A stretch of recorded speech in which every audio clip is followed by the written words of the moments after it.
week 7 standard was assessments. The assessment I used was to get students prepared for a Native American test.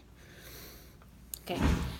So the standard for the Native Americans says comparing the culture, governance, and physical environment of, and it says some other things, but the 3 main Native American groups for South Carolina: Cherokee, Catawba, and Yamasee.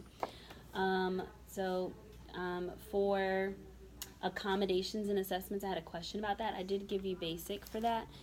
Daniel was in the classroom when he took it. Was that one read to him? Because he has to have tests read besides reading tests. Because it was given after lunch.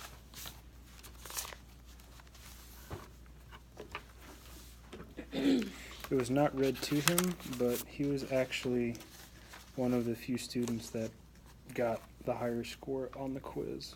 Okay.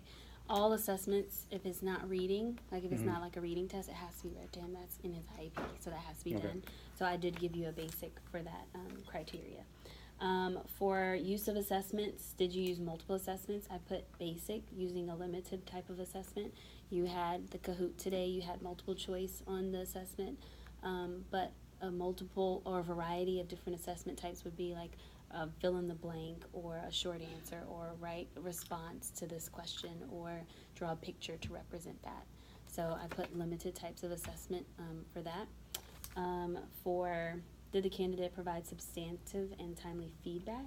I gave you basic. I didn't hear any feedback today when you did your lesson about how they did, or many of you got these questions right, but we really need to work on this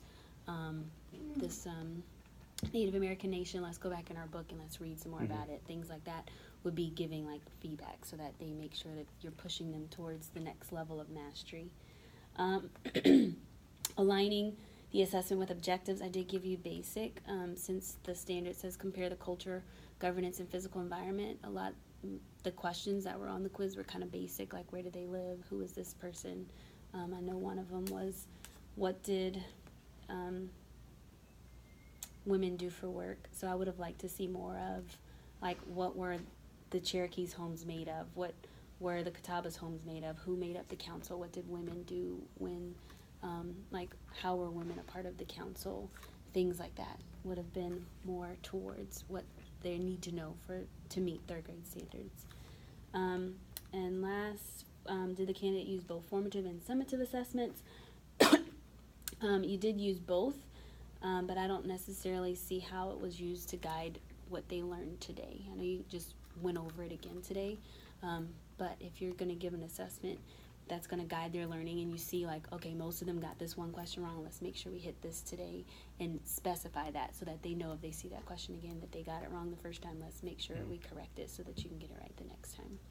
So my response, outside of all the checks or whatever, you created a quiz for students to take. You graded the assessment. No feedback was given the next day to students as they continued reviewing about the nations. You also created a Kahoot to help review, and that could be used as a form of assessment. I put in order for this to be used so that you can see, so that tomorrow we could go over it again or hit specific areas. You would need to, just for future reference, to save results, and that'll show you which questions each student missed. I don't know if you were aware of that or not. And then I just reminded of just all the different types of assignments that could be, or assessments, that could be given. Great. Do you have anything to say about that? Not really at the moment. Okay.